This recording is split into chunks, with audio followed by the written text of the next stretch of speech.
السلام عليكم ورحمة الله وبركاته. ازيكم يا حضرات؟ ايه الاخبار؟ يا رب تكونوا بخير دائما يا رب. كل سنة وحضراتكم طيبين. عايز اتكلم عن حاجتين مهمين جدا ونركز.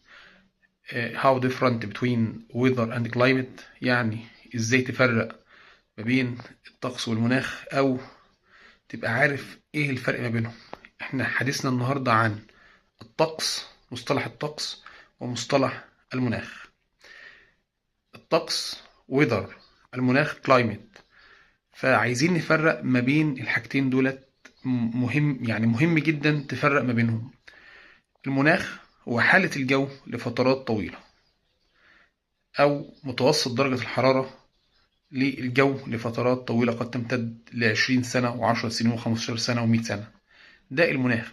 زي ما أقول مثلا كده، مناخ البحر الأبيض المتوسط جيد جدا لزراعة العنب والحمضيات وزراعة البصل وزراعة الزيتون.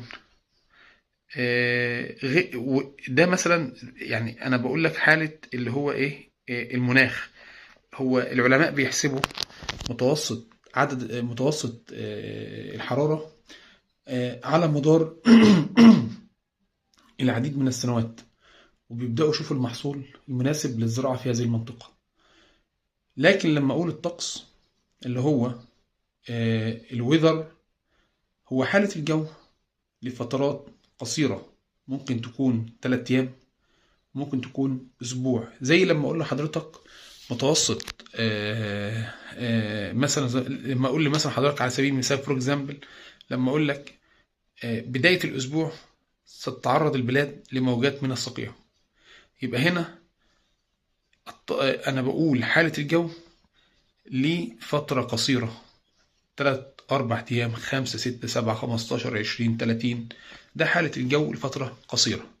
يبقى في الحلقة ديت لازم تفرق ما بين المناخ، حالة الجو لفترات طويلة، 10 سنين، 5 سنين، 20 سنة.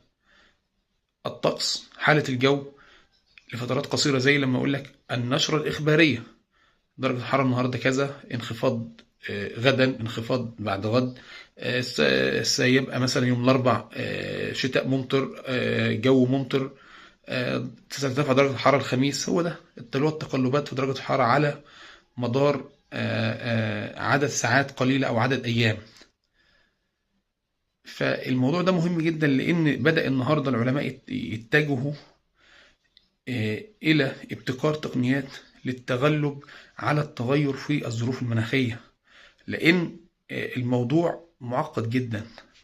الموضوع النهاردة بقى بيهدد أمن دول.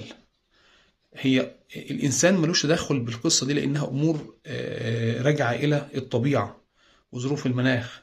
فالتغيرات المناخية السنين اللي جاية، أنا أعتقد أن سيتم تغيير مواعيد الزراعة في كل المحاصيل. يعني لو بقت حالة الطقس بهذا النظام اللي احنا ماشيين بيه، احنا يمكن من 5 سنين في تغيرات رهيبة جدا في المناخ، وده العلماء اهتموا بيه النهاردة، وكل الأبحاث بتتكلم عنه النهاردة. فهذه العملية لا يستهان بها، موضوع التغيرات المناخية ودورها على تغير مواعيد الزراعة، ودورها على الإنتاج، وتأثيرها على الإنتاج بالسلب. لأن حضرتك النهاردة يعني حاجة زي موجة الصقيع اللي فاتت ديت تقريبا دمرت محاصيل المانجو، بالأخص المزارع اللي تم عملية الطرد فيها بدري. الشمراخ الزهري كله نشف من الصقيع والبرودة.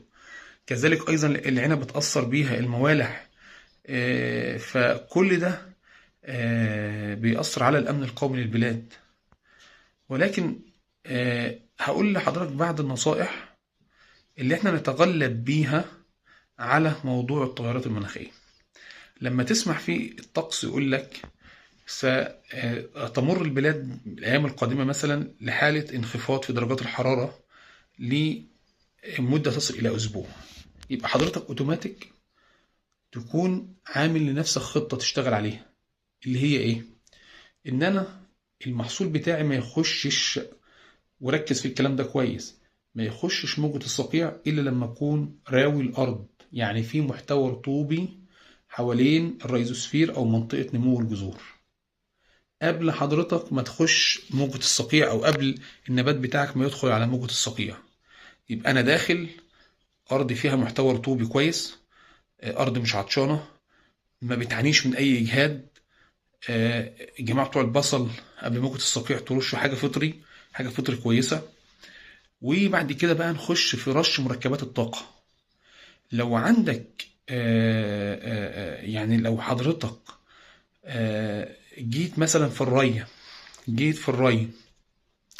وجيت سميت كيلو هيومك للفدان، في حالة هي الأراضي اللي بتروي دريب إريجيشن أو ري بالتنقيط أو ري بالخراطيم، كيلو هيومك أسيد من مصدر محترم كويس، ده هيعمل مسك للمية لفترة طويلة شوية، يخلي المنطقة الريزوسفير أو نمو جذور النبات غنية بالمية أو المحتوى الرطوبي بتاعها كويس، بحيث إنك تعدي موجة الصقيع.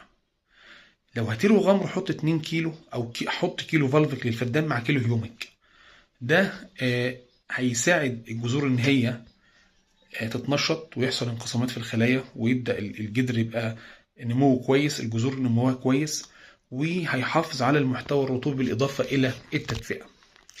بعد كده مهم جدا ان انا ارش مركبات الطاقة. زي ايه مركبات الطاقة؟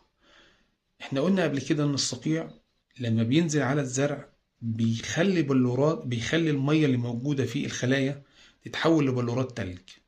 بلورات التلج ده مع زيادة حجمها بتؤدي الى انفجار الخلية وتهتك جذور الخلايا. مجرد ما يعني هحاول اظهر لك صورة دلوقتي حتى هتبين لك القصة دي. مجرد ما الشمس تاني يوم بتطلع، الخلية بيحصل لها اوكسيديشن او حرق. ليه؟ لان الجذور بتاعتها اتهتكت او الجذور تمزقت، فبتلاقي النبات اتحرق. فالراجل بيجي بقى بعد كده يبص على مثلا البطاطس يلاقيها كلها محروقة زي الصورة اللي ظهرت قدامكم دلوقتي. فاحنا عايزين بقى نتجنب يعني بعض هذه المشاكل. احنا اتفقنا ان الراجل اللي عنده حاجه مزهره الشماريخ الزهريه هتتحرق. الراجل مثلا اللي عنده نمو خضري زي البطاطس في البدايه برضو القمم الاوراق والاوراق الضعيفه والاوراق الغضه هتتحرق. فلازم ارش قبل موجة الصقيع مركبات الطاقه. مركبات الطاقه مثلا اللي هي الحاجات التي تحتوي على مضادات الاكسده، الحاجات التي تحتوي على عنصر الفوسفور، الحاجات التي تحتوي على عنصر المغنيسيوم، الطحالب البحرية، الفيتامينات مهم جدا، الكبريت الميكروني، ولو ان هو مش عنصر طاقة ولكن بيخلي النبات بيجمع درجات الحرارة اللي موجودة في الجو وبيثبطها على سطح الأوراق، أو هو بيبقى عدسة مجمعة للحرارة، فبيخلي النبات في حالة من الدفء. فمهم جدا مثلا يعني في مركب جميل جدا اسمه جرين توب ستار، 500 سم للفدان قبل ما تخش موجة الصقيع مثلا ب 48 ساعة.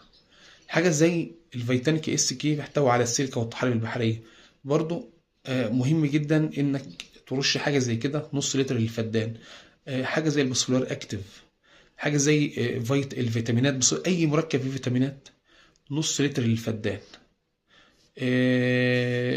وحتى لو سميت الكلام ده برضه ليه تأثير كويس، ولكن انا عايزك ترش على المجموع الخضري بحيث انك تخلي النبات كنمو كويس جدا.